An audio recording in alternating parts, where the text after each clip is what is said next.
college Dems here at Georgia Tech, the university Dems, and all of you representing the other colleges and universities in the area for the work that you're doing right now. We are truly in the home stretch. One more day of early voting, and then Election Day. It's here.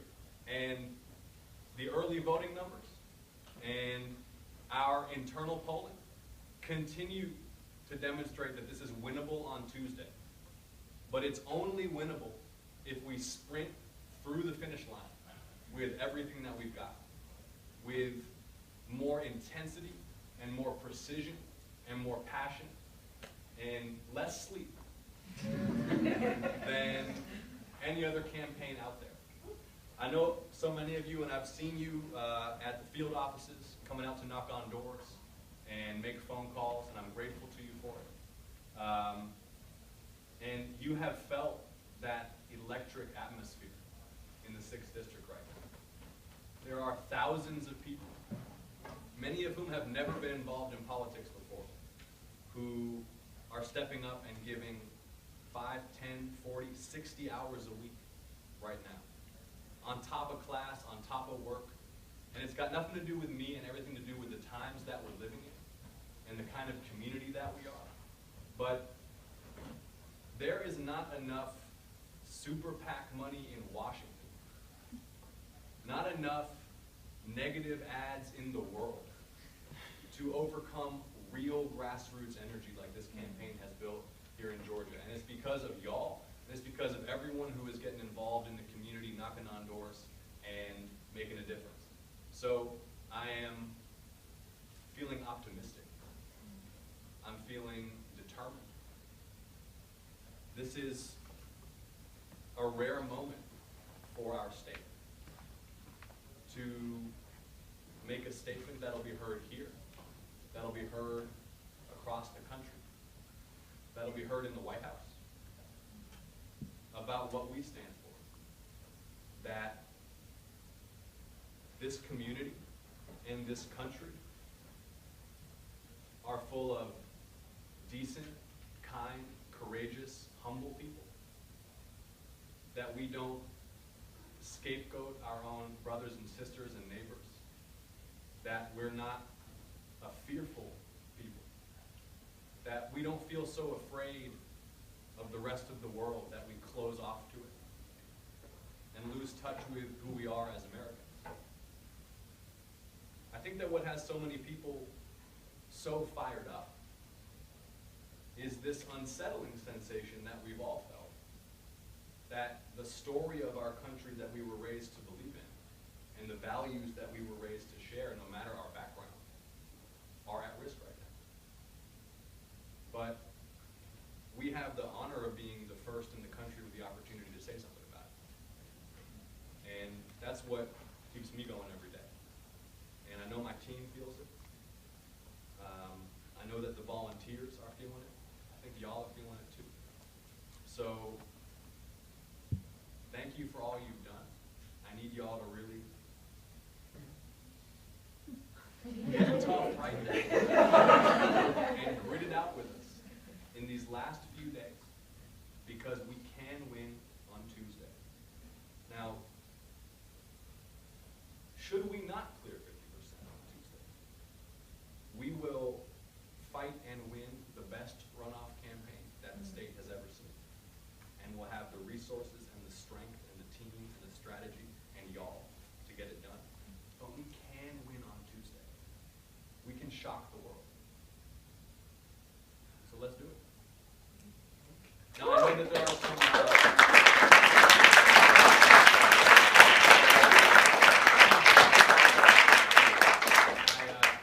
I know there are some panelists here to join me. So would y'all please join me in giving a very warm round of applause to our panelists.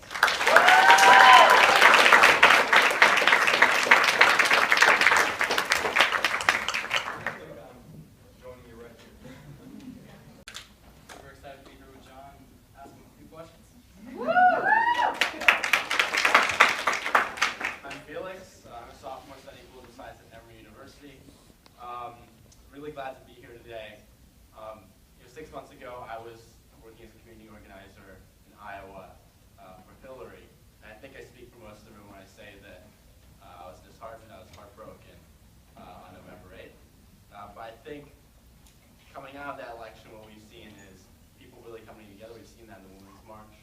I think we see that in this campaign.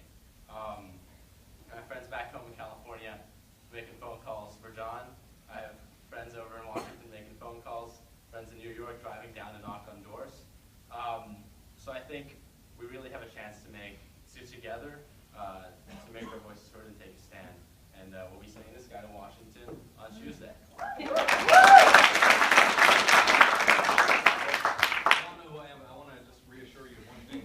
Questions have not been shared with me in advance. I am in suspense along with all of you. Hi guys, my name is Zoe. I am a second-year aerospace engineering student here at Georgia Tech. I'm also a tour guide, so if you ever want to Georgia Tech, I'm free. I am from the 6th District. I'm from Roswell, Georgia. This election season has honestly been the most inspiring thing to see. Like, driving back home, like, growing up as, like, a Democrat in Roswell is, like, not the most inspiring thing, because I literally saw a guy from my high school standing outside with one of the signs and would just, like, say, hey, come in. But yeah, just going back home and seeing all of the signs posted everywhere. My parents have been volunteering for you a ton as well, and, like, they've been able to, like, connect with so many other Democrats in our area that we've just not seen, so this is just super exciting to see here.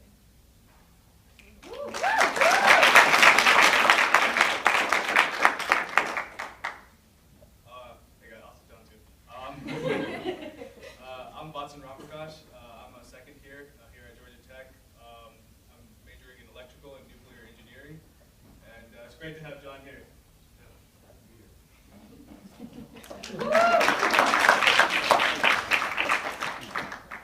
So yeah, let's kick off the panel. Let me know when I start. Here, how about we start back over here on the right? I want to first welcome you to Georgia Tech. Thank you for being here. And I also want to wish you a happy Passover. And my first question is, how does your religious values impact your government style? Interesting question. It is Passover, of course. One of a colleague, a competitor of mine who, no, it's not what you think. It's someone else actually wished me a happy Hanukkah.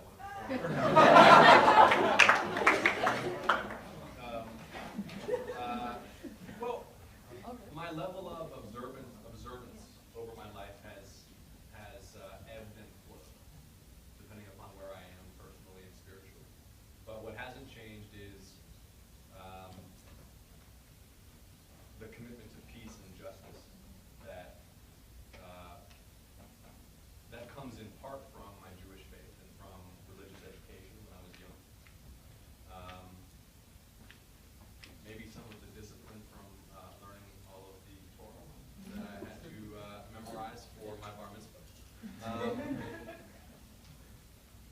But I think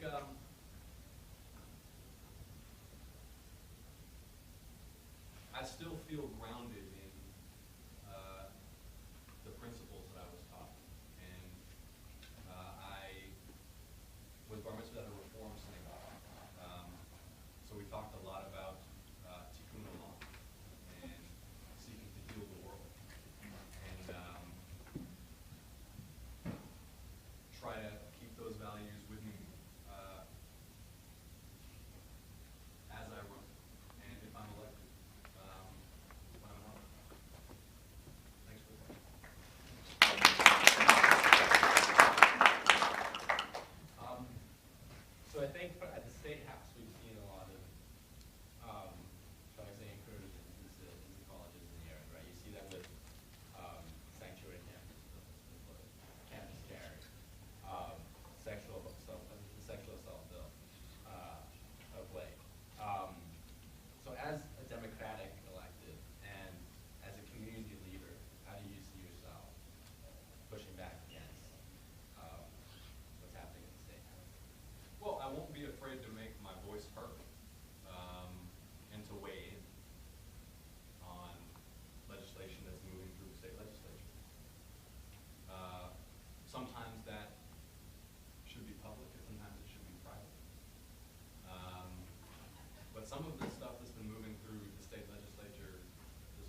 that we may see some of the same initiatives or initiatives with the same spirit, whether it has to do with firearms on campus or equality or access to criminal justice for victims of sexual assault or harassment.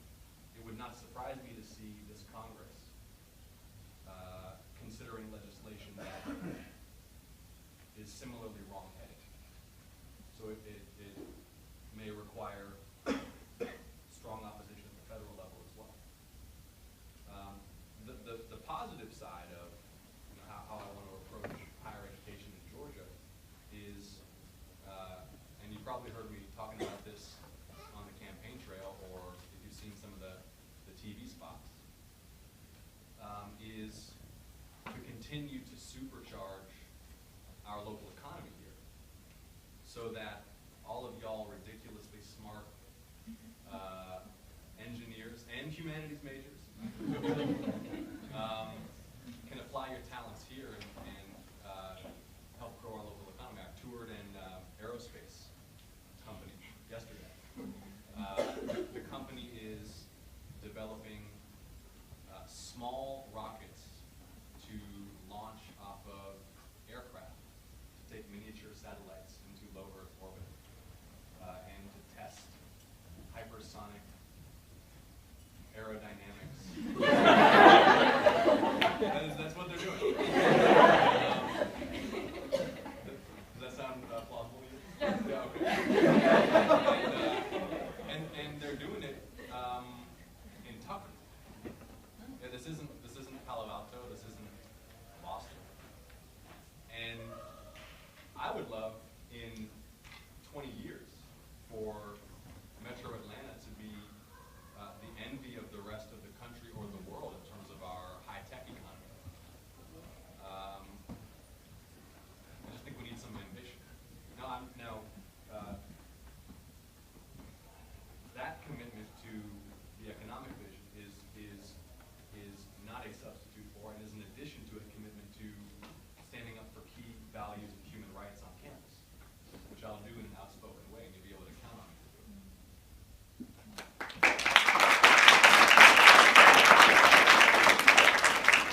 So a lot of things have been frightening with this past administration, particularly their lack of adherence to facts. Yes, with regards to a lot of things, but particularly in regards to climate change. So blatantly ignoring it, cutting funding for the EPA, stopping the National Park Service from talking about the environment in general. How can you feasibly tackle climate change, and how do you want to handle that? Well, I made this point at a recent forum. Who agrees that climate change is a major threat to our prosperity and our security? First, the military. Second, the intelligence community. And third, peer-reviewed science. I don't know what else folks need. And another candidate in the race sort of stood up and said, well, we just don't know what the science says. We do know what the science says. There's been a scientific consensus on this issue for much more than a decade. And peer-reviewed science is not infallible. But policymakers should not rely on anything else because there's nothing better. So you'll be able to count on me to listen to scientists. It's a shame I have to even say that, by the way. And you'll be able to count on me to oppose any efforts to walk away from our agreements in Paris. In Paris, not only did the U.S. commit to major carbon reduction targets, but so did China and India. In a big way, for virtually the first time. That was a heavy diplomatic lift for the U.S., for Europe, because China and India for decades have been saying only the advanced economies in Europe and North America should have to share the load, share the cost of reducing emissions. So for the first time, you get those two other huge emitters on board. And then you're threatening to walk away when, again, peer-reviewed science indicates that if we don't get carbon carbon emissions under control, the cost in money and lives could be catastrophic. So I am baffled at some of these events where all of the candidates are by the hemming and hawing on this issue, especially in a district as well informed and well educated as the 6th district.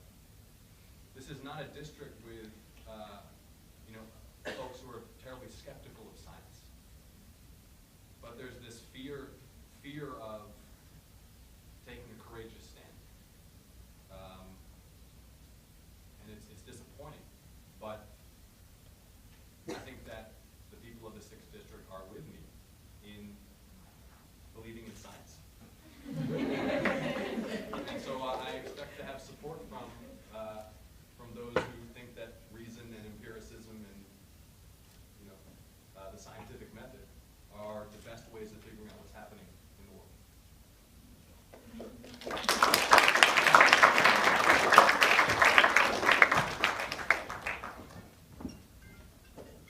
All right.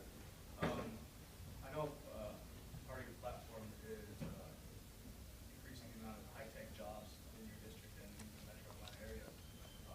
How do you respond to decreasing job loss due to automation? Yeah. And I should mention, by the way, that when it comes to climate change, it's also a tremendous economic opportunity because there's such rapid growth in the clean energy and renewable sectors, and there's great research happening right here at this institution. And we should see it as an opportunity to grow our high-tech sector here in Georgia and prepare to outcompete the rest of the world in clean energy production and renewable technology. But automation, I mean, and this is a room full of people much smarter than me, but if I had a complete answer on how the labor market can adapt over decades to automation, then I'd be probably get the Nobel Prize. It's like one of the most fundamental challenges to how we structure society of the next couple of decades. It's not going to happen so quickly that we can't adapt to it. It's not like suddenly all the trucks will be driving themselves. But I think that investing in our high-tech economy, moving workers up the value chain so that humans are innovating in greater and greater numbers and moving technology forward. Expanding that part of the economy would be necessary to offset some of the job losses to automation and other areas of the economy. And we really do have unlimited potential here in Metro Atlanta. We've got the busiest airport in the world. We've got a deep water port in Savannah. Georgia is becoming a key hub in the global economy, a key hub in the global logistics system. We've got a pretty favorable business environment. The local economy here is growing well. There's actually pretty decent cooperation between Democrats and Republicans in the state in the efforts to attract more business to the area. I would like to see Metro Atlanta, I mean, as someone who grew up here and has seen it change so much, I would like to see Metro Atlanta become one of the world's great commercial cities. And that means that families here have higher incomes and more opportunity and can better afford college and start businesses and attract capital to the area. But we just need a little bit of vision for that and a little less squabbling over our political commercials. That's awesome. That's like especially pertinent to this race because there's been some crazy political acts. So now, Little something, and then just to ask you about it. So I know in your district there's quite a good amount of Hispanic population, and I know a lot of my clients live in your district. Some are undocumented. And one of my clients, she's 12 years old, and she actually, the judge is going to tell her if they can file for asylum this week or not, or she's going to have to go back to El Salvador. She is a rape victim, and she was sexually assaulted by 3 people in her family that live there. So it's the fact that it would be extremely dangerous for her to come back and she needs to stay. So just, I know you're talking about even within campuses and stuff, but it also kind of happens within like a very hidden population that's not really able to come out about that situation. So, and I know a lot of them live in here, so kind of what would you do, like how do you think about undocumented immigrants here and even people filing for asylum and stuff, like people seeking refuge, because there's just a terrible, I guess, idea of Central Americans now and just Hispanics in general coming, assuming everyone's undocumented. So just to, how would you address that? Well, if the laws, and keep me posted on what the judge said, if the law is on the books, is this going to be federal or state court? Do you know? State. Okay. Well, if Georgia's state law is such that a child victim of rape would be sent back to the place or to the people who did that to her, then the law needs to change. Because that's not acceptable. That's not, I mean, this is beyond partisanship. This is just, basic human values. When I was about 17, I guess, I taught summer camp at what was then called RESA, it's now called New American Pathways, but a refugee resettlement program here in Georgia. We've got a significant refugee population, especially on the Clarkston area, but throughout the state, and a huge Hispanic population in the 6th district, many of whom are documented, some of whom are not. My mother is an immigrant who became a U.S. citizen, an entrepreneur and activist. My father's grandparents came here from Eastern Europe and Russia. I say all that just to say that it gets back to what I was talking about when I first stepped up about the kind of country that we are, the kind of community that we are. And this is, except for Native Americans and slaves, most folks who came to the United States came as immigrants, looking for opportunity. Not all of those stories are the same, nor are those stories privileged over the stories of Native Americans or slaves. But it is a core part of our national identity, a country built by immigrants. So this new mean-spirited culture, which, by the way, rears its head routinely in American history. There have been and will be again these periods of xenophobia when there's economic uncertainty or cultural change that makes people feel uncomfortable.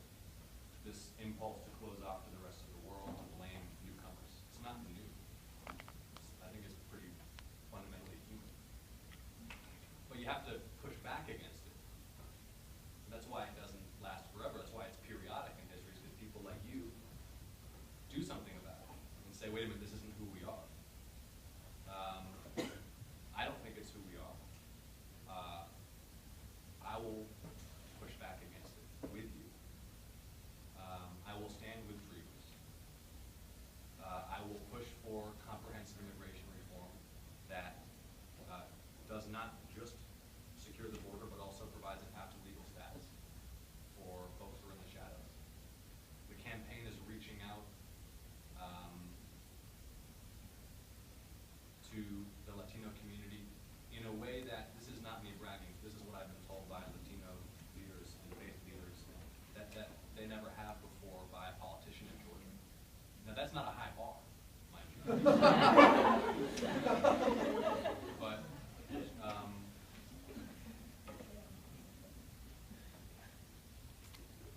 I'm doing my best in the limited amount of time in a special election. There isn't the same sort of luxury of time to reach out in an orderly way to everybody, to make sure that minority constituencies in the 6th understand I'll be a voice for them too, that their voices will ring out in Congress if I'm elected. Yeah. Let's,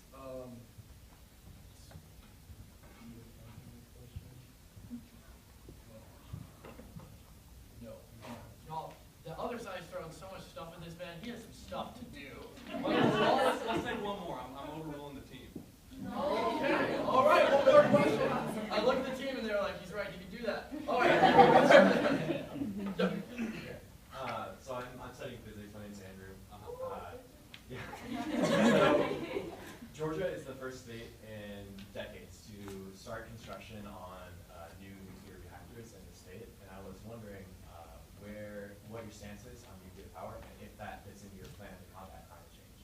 Yeah, I am a supporter of nuclear power as part of the energy production mix, so long as it is as safe as possible.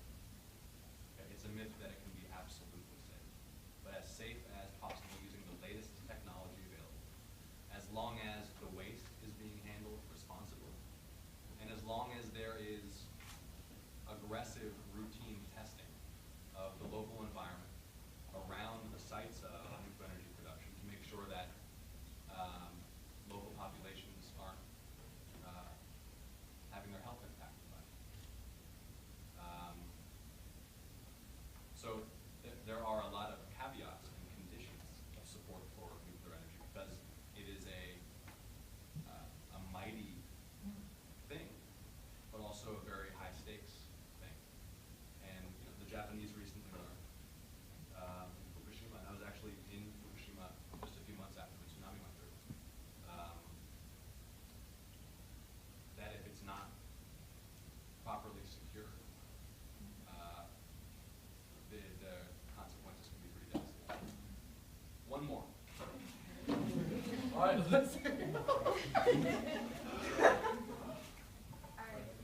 so I just like to say I'm from DC, so I'm used to being kind of crazy about politics, but it makes me really happy to see everyone here and like get involved and stuff, so people at home. But my question is, so I think we've all heard talk of people kind of comparing your campaign and similar campaigns trying to flip the district with the, you know, success or failure of the future changing Democratic Party. What are your thoughts on the comparisons into and if you feel the weight is on your shoulders? Or I get asked this question all the time by national political media. And I seriously mean no disrespect in how I'm going to answer this, but I want to just explain earnestly what I think about the question, which is I think that because we're just coming off of a really bruising presidential election, a loss, and a Democratic presidential primary that really brought out the differing approaches within the Democratic Party to certain priorities. A lot of folks, especially in Washington, especially in the political media, but also folks who are just very active in the party, are trying to figure out what a national strategy should look like. But when you're talking about a special House race like this one, where you're looking ahead to the 2018 midterms, when it's going to be races across the country, individual congressional districts, there isn't a one-size-fits-all approach. There was just a special election in Kansas. The economy, the culture, the values and priorities of a House district in Kansas, though it may be a competitive House district, and this is a competitive, are just going to be different from those here in Georgia's 6th district. And it would be a mistake, I think, to try to apply a single idea about what the party stands for to both of those cases, because it wouldn't work in both places. It's kind of like you need horses for courses. Okay? I'm running in the 6th district a campaign that is focused in a pretty disciplined way on local economic development. And I think that's probably a good idea everywhere. It's still fundamentally about pocketbook issues and improving standards of living. But since each district has a different economy, there's a different formula to improve standards of living in different places across the country. Here, I think it's about incubating the high-tech economy, taking advantage of the assets we have in the airport and the port and our highly educated population and the great universities we have like this one, to grow into this economic powerhouse that can really become on par with any commercial region or metro area in the world. And we can have that kind of ambition in Metro Atlanta. That's a long answer to your question, but do you feel I'm coming from on that? yes. Okay. Okay, unfortunately I gotta run. Thank you all.